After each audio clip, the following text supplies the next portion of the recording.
Welcome back to the channel, lads and ladies, and welcome to just a quick little look at some positive interaction in War Thunder chat. Yes, it's possible. This is actually something I see fairly often. It used to be that it was to your team's advantage if you would wait on the cap, so wait outside the cap zone for your entire team to line up outside the circle, and then everybody all caps at once, harvesting huge amounts of SP and high fives all around. Gaijin saw that as, well, sort of not the most progressive form of gameplay, and so they changed the capture zone SP mechanics to where the SP rewards go to at most 3 people among whom it is divided. So there is no advantage to waiting on cap, and players are encouraged to play the objective in their own way, whether setting up for the kill or capping the zone quickly before everyone else. And that really, I miss the old waiting on cap thing just for how it could be exploited, but it definitely makes more sense in the meta of the game to have it the way it is now. It's just that a lot of people are familiar with that old exploit, and they feel you're not a good team player unless you play along with that.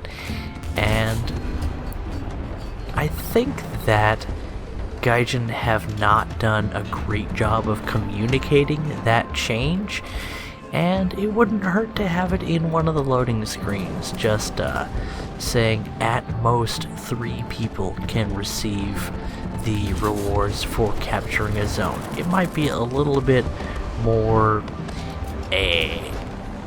what's it called, immersion breaking than most of their tips, but I think it is to the point there are so many people that aren't aware of that major change in tactics that it'd be worth informing people, at least more than the one time or two between one of their official videos and a changelog. So, we've been talking over ObnoxiousCleve, Cleve Bro, on Toshio Thunder Discord, where you are invited to participate yourself. Link in the description of this video if you'd like to take the chance on me misidentifying your gender. But, I mean, I called her Cleve Bro. I assume that she's a she because she said so, and also, I mean, that's not even an assumption anymore, is it? But, I mean, these days, who can say? People saying that their gender is pineapple sandwich, and you just have to go with it. But I'm old-fashioned. If you were born with a tallywhacker, I consider you a lad for your whole life. And anyway, I don't know Cleve Bro, or ObnoxiousCleve if you will, but so far she's been a delightful person on the Discord, and I really do love to see you guys engaging not just the enemy in this thrilling arcade battle wherein ObnoxiousCleve is going to pull off 2 feats of daring do and excellence that you rarely see even in the madness that is arcade battles, as she shows off the power of the Tiger Tank even in arcade, where it really can do well, especially with the way that angled armor seems to be overperforming in the game right now. And I have my theories about that, but overlapping and angled armor doing very, very well now, and thus you really are beholden to use a gun that has good pen, i.e. the 88mm on a Tigray, and you are also well rewarded for having either complex or sloped armor, the slope being artificially available for the Tiger if you angle your hull appropriately. And this really is a tank that can teach you the medium tank meta in War Thunder very well, even in RB and in arcade. You can see picking up quick speed in short order and dealing with foes with the one-shots that are the bread and butter of this very powerful gun. I mean, unless that happens. I did mention that angled and overlapping armor is overperforming, but I think that's...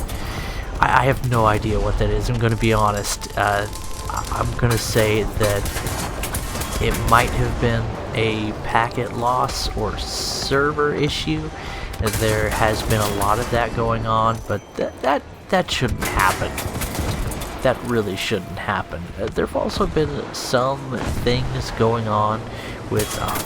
I'm not a huge fan of that anti-infantry grenade mount, which is empty in-game, causing the gun to have to elevate a few degrees. You lose a lot of your gun depression there, and you can see that at work as ObnoxiousCleve tries to aim at that Panzer IV. Of course, this is arcade, so Axis is back on the menu for the Tiger.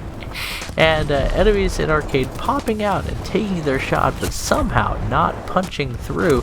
You'd think with the penetration indicator that people would be more efficient with their shooting, but, well, Tigers are pretty scary. This is pretty low tier. I suspect... Oh, that was a double kill. So, the first time against the wrpl, the round just disappeared. And, oh, sorry, that was the Panzer IV that got destroyed.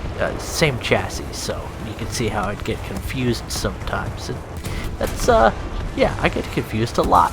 Also, I feel like that one shouldn't have just disappeared when it ricocheted, but oh well. You live, you learn. You hit the driver's port, didn't ya? Some models of the T-34 have a ridiculously thick driver's hatch, and although I believe it's modeled as cast steel armor, that's still 100 millimeters at an angle. It's absolutely ludicrously powerful, when in reality the mountings or the hinges or whatnot of the driver's hatch would probably fail, and the whole thing, along with the invasive explosive projectile, would probably enter the crew compartment in a really nasty, not nice way. But War Thunder is War Thunder, and it's just generally best to avoid the driver's port of the T-34 in all of its beautiful and glorious models. I tend to go for the turret on the T-34. The cheeks are a weak spot, as well as the chin on almost all of the models. And the hull just tends to bounce things even when it really probably shouldn't, but I'm not really in a position to tell this game how to model things, so I'm just here to enjoy. But that is actually 2 double kills over the course of this match, getting 4 kills with 2 shots, and it was a good run at 9 kills for ObnoxiousCleve in the Tiger. Looking forward to more from you both in the game of War Thunder and on the Discord. It's always nice to make new friends. Speaking of, I had a couple of my friends over, was that yesterday? I think, yeah, it was yesterday. I had a migraine today because I think I pushed myself a little too hard yesterday trying to get everything done, and also cook some food for my friends while we hung up our new TV. So we have a wall mount screwed into our wall, just really solid, nice mounting, really well done by the lads. And one of those friends was somebody that my wife hasn't met yet, so we're gonna invite them over for a game night, and hopefully I'll be able to play some games on the new TV. This is actually, by the way, still my old TV that I'm using. The new TV is for the girls. I thought it was for my wife, but turns out it's actually for Guppy. Because of course it is. She's already made many video requests. The girls have really been enjoying their twice-a-day dance party that they have in the living room, and if you think that's pretty adorable that my 3-year-old and my 1.5-year-old girls have a dance party every day around 2 or 3 times a day, then you're absolutely right.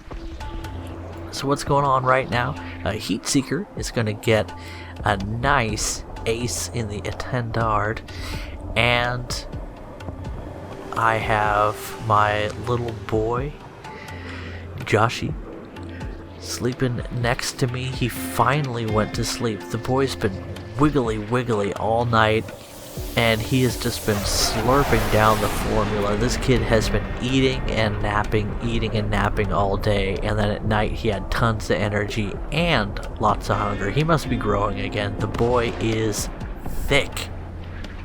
And Guppy's sleeping on the couch across the room from me, which is not very far. I've got a weird shaped living room. It's kind of shaped like an L, and we cut it in half so that we can actually have, I don't know, a usable space, and most of the rest is sacrificed to baby gates and walkways. So yeah, I don't know why you needed to know that, but behold, Attendard versus F86.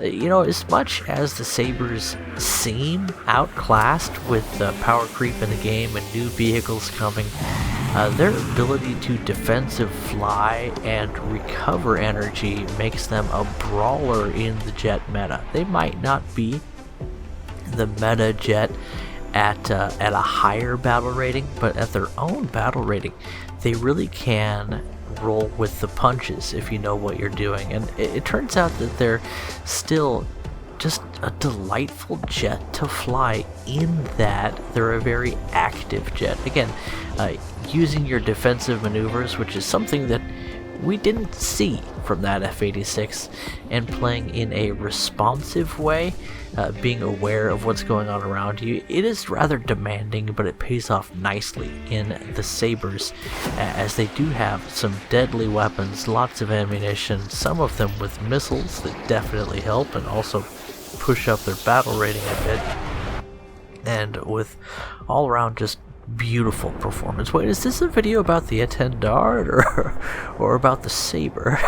I guess what I mean to say is that these guys could have done better. Now, understandably, if you pick an inopportune time to come back to your airstrip, and you gotta understand, if you're not experienced with higher tier jets, they cross the battlefield so rapidly that if you don't pick the right time, wow, and some sparks on the F100, if not hits, definitely not critical, or what's it called when you destroy them like that? Anyway, getting his fifth kill.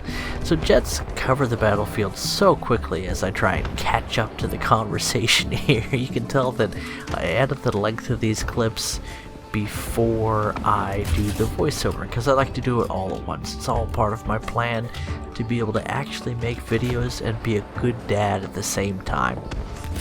So I try to spend less time, because this is just my hobby after all. Anyway, we got TinyPolski at TinyPolska26 in the...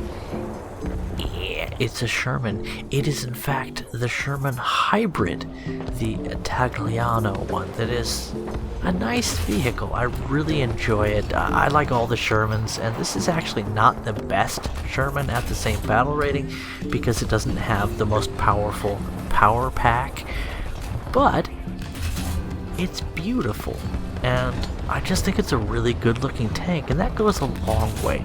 Add to that the fact that it is the best tank at its tier for Italy, because it's a Sherman. The Shermans are the best medium tanks in their category every time. They're just, every single Sherman is delightful.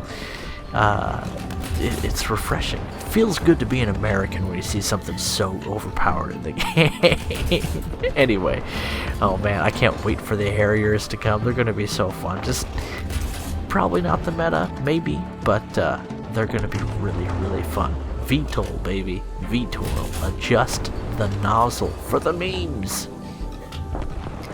I think I was talking about how jets sprint across the battlefield so quickly that it's never safe to land on your airfield, and if you don't strafe somebody when they're taking off, they'll do it when you're landing.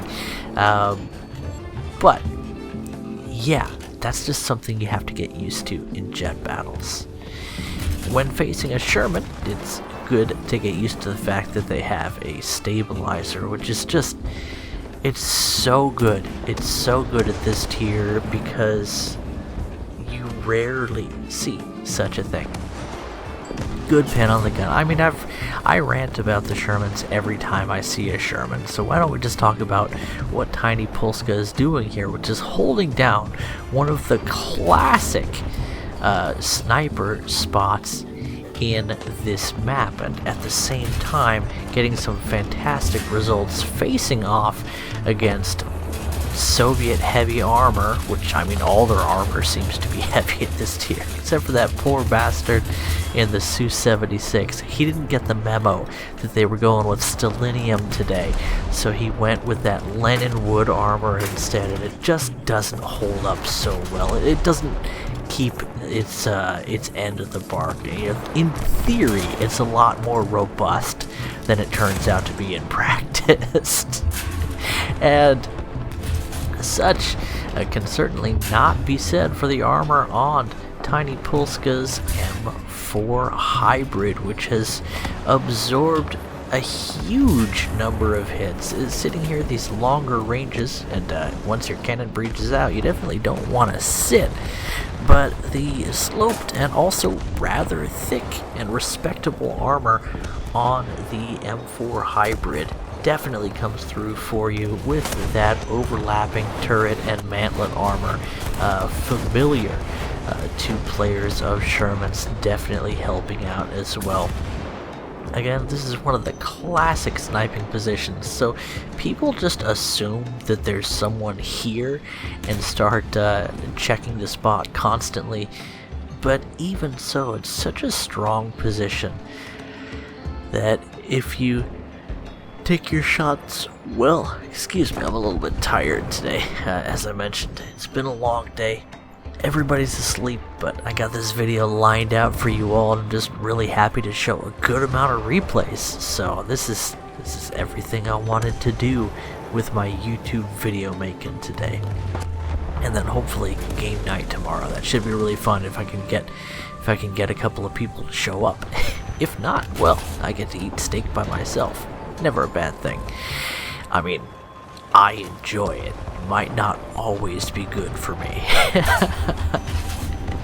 But anyway, just missed getting the pen on that KV2. You're looking at ranges with the cannon that he has and the guns that are available on many of his opponents, where aiming carefully definitely helps. But with the Sherman, of course, that American 75, so capable at post-penetration damage. I mean, under normal circumstances. Didn't exactly one-shot the M24, but that's exceptional. That light tank has a surprising amount of survivability. I say a surprising amount of survivability.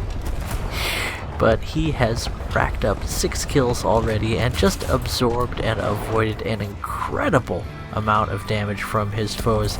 Enemies very aware of his position and with few other targets to focus on now that TinyPolska's team has been pulverized, and yet he stands one Itagliano spicy meme boy on top of the hill, and he says, how do you say no in Italian? Not to the pasta. Don't you say that about the Pope. Anyway, he is defending the homeland, doing Il Duce proud, even in a vehicle that definitely did not serve in World War II. Wait, I don't. Well, yeah, probably not, right? Probably not. I don't know. I mean, the Italians did end up flipping sides, right? Am I getting my memes correct? Excuse me if my historical references aren't exactly al dente, but I don't have enough to go on here. Okay, I've exhausted all the Italian military memes, and there's just no resources left to fight with. So, stop resisting and just embrace KV2. Accept beautiful shot into the turret ring. This one does not ghost into the horizontal drive, but instead takes down that pernicious and persistent KV-2. A T-34 flanking, wisely not attempting to engage the M4 from the front as R3T20 FAHS goes for das Danken flanken. And if you are responsive enough in an R3, you can kill a T-34 through the turret, at least that model, so best of luck to him. But in the end, TinyPolska ended up racking up a good amount of kills, and unfortunately the enemy just took the day as they held the field. You can't, after all, resist the Soviet hordes for long. They'll outproduce you. Anyway, hope you guys enjoyed, and I'll catch you in the next video. Bye-bye.